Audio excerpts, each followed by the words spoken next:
The canoe kept us alive.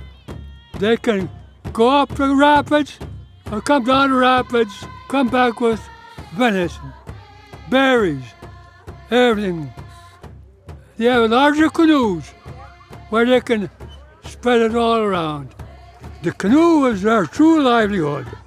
They used the canoe to carry cedar logs from one point to the other. They would even hunt deer and carry the deer meat across to the families on the other side of the lakes. To me, when the canoe is coming back to the lake, it's coming back to its place of ownership, to Lake Coeur, where I belong. It's on our waters. We should prepare ourselves to protect it always for the environment. And the lake really was a habitat for important foods for the tribe, in particular water potatoes. Water potatoes were really, really special to the tribe and still remain special to the tribe today. When it gets to be winter, they can come down the lake, they can survive the winter. The lake always gives them something to live on. There are places, around Coeur d'Alene, up at around Fernand Lake. That was their main headquarters now. That's where all the sub-chiefs, when there's something comes up, they go there for the council. That was their way to the mountains. That was their way to the buffalo. That was their way to the deer, and their way to the plants, etc. It was the heart of them. They really loved that lake, and they had a special connection to it, not only physically but spiritually. Catholic missionaries and others the trappers started coming in here in the 1850s. In 1867, the United States government created a reservation out of the tribe's Aboriginal territory. The tribe instantly rejected that initial reservation because it didn't include Coeur d'Alene Lake. They subsequently negotiated as equal partners with the United States government, and each time they always protected the lake and made sure the lake was a part of that reservation. There were three executive orders that were made, or at least three negotiations that were made, and every one of them had the lake involved in there, and they were cut. There was a line drawn every time, and it was because of the political influence of the towns that had sprung up there and homesteaders that came in at that time. Back in the day, it was all about greed. It was all about extraction. It was all about mining for precious metals. At the time, it was silver. They're having trouble getting up into the mining territory, up into the Silver Valley, because of the mountainous territory. The only access really is up the waterways. The United States wants to renegotiate. So what they're wanting here is to remove this from the reservation and gain access to the waterways so they can move materials up into the mining territories. And it wasn't until later on that the tribe was actually forcefully removed from the shores of the waters. They located all the tribal members on the west side of the reservation in the uplands away from the water. So it was a devastating time for them. Over the decades, we used to visit Coeur d'Alene River on a regular basis, gathering water potatoes, swimming in the rivers. And there was a day and a time when our people noticed that the river turned white. The way Felix tells the story, he always says, my uncle went up there and he saw that the river turned white. And from that point on, he always used to say, oh, they're trying to turn us into white people. We became aware of the pollutants that were entering the lake because of the mining activities that had been going on. And of course, we were worried about the effect of native plants and the fish on our peoples.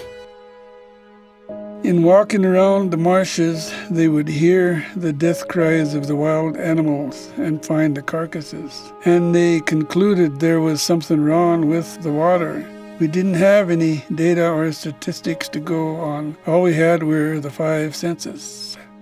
And we did have a tribe member more recently go up and dig water potatoes, but ended up getting sick with a little bit of lead poisoning. This is one of the most polluted drainages in the entire basin. A lot of zinc, cadmium, lead, mercury are pouring out of this creek 24 hours a day, 365 days a year, and it all eventually winds up in the South Fork, moving down into the Coeur d'Alene River, into Lake Coeur d'Alene. It's kind of tucked away in the upper drainage where probably most people in Coeur d'Alene have no idea that this is even existing up here.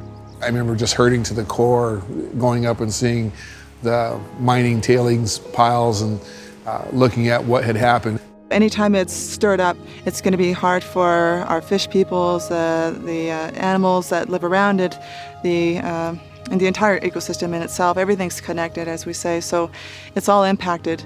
Well, for me, it really is just bringing things into balance. Seems like to me when nature's in balance, that's a reflection upon us. Because right now we're polluting so many things, that's a direct correlation to what's in our hearts and what's in our minds. It's a 100-plus-year-old case for us. When the companies themselves came in and started extracting the resources and then dumping their tailings into our water system, that's gone on for decades. And then as we watched it pollute our waterways and our entire ecosystem, that's when the tribal peoples decided to take action, because neither the state nor the federal government were stepping in. We think that if we can gain control of the waters, that we can control how that water is going to be utilized. We knew we were up against powerful, well-heeled interests, and we didn't have much resource. But the tribe was so committed to doing it. We had some, great lawyers, Ray Givens, Ray Givens, Howard Funke, Sand Work. Those three gentlemen are true warriors. It was a very scientifically based lawsuit, collecting a lot of data to be able to prove injury to a vast amount of natural resources, ultimately to receive funds or damages to then begin cleaning up the problem. And in addition, we have the lake case going on simultaneous with this one. Felix has always told us how, from his father and the generations before that, how the Coeur d'Alene tribe never gave up ownership of the Coeur d'Alene Lake through all the negotiations of the reservation boundaries. In fact, it's something that's always been a sore spot for the tribe once we discovered that the state of Idaho was acting and managing as owners of the lake. The tribe's position is we didn't have an agreement on price. You didn't pay us for the submerged lands. And what we were bargaining for was to give you access, not to sell you the lake and the rivers, so that everybody could use them, but we still owned them. The state won't surrender its immunity to go into tribal court for the same reasons we wouldn't surrender our immunity to go into a state court. We filed in 91. In 94, we asked the United States as our trustee to come in and file suit against the state on the tribe's behalf. For several years, there was a pretty big court battle, a lot of testimony, some decisions, some appeals to those decisions, and then finally in 2001, the Supreme Court came back with their decision. They said the tribe's entitled to exclusive use and possession and quiet enjoyment of Lake Coeur d'Alene and the St. Joe River within the reservation, and the state of Idaho is enjoined from interfering with that in any way. It's actually one of the 5 top cases that took precedent in the Supreme Court to win a natural resource case. It's created a proud point of history for us. It was just the most heartfelt happiness or victory that we could have as Native people, as Indian people, the Coeur d'Alene tribe, the Siskiyik people. In our minds, it was always a territory that was given to us when we were created. And so it was just a way of acknowledging in the legal area. A lot of those old people, they shed tears, they cried, and walking away from the lake. And, they moved down to the prairies and the Palouse, but their heart was always here, The benefit that we have now to enable ourselves to bring our own awareness back to this lake and to get that healing back, is very good. It's there for us to protect, and it's there for everyone that lives around us to use, and to use in a good way. The spiritual connection that the tribe has with the lake is so important. It's the reason why we do what we do. We're the leader, but there's a reason why we do that. There's a reason why we step forward. And it's because of this emotional, spiritual connection that the tribe and our members have with the lake. And people should know that. We knew it was righteous. It was the heart and the soul of our people, and there wasn't any other route to take. You know, the love of the lake was there. That was our home. The water itself still needs to be cleaned, and that will take many more years to do so. It's a constant battle, you know. You're not going to clean it up overnight.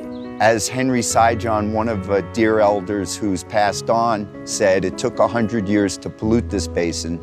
It's going to take 100 years to clean up this basin. Truly, it's going to take billions and billions of dollars to clean up this mess. Work together with these agencies, work together with state, work together with different leaders in the community. I'd rather us to be like this instead of like this. We certainly want to start working in protecting that lake. If there's work to do out there, then let's do it. Just, you know, we're messing around with little pockets here and there. Let's attack that lake and start working on it. The main thing for now is to raise awareness and basically to bring the community in and get everybody involved.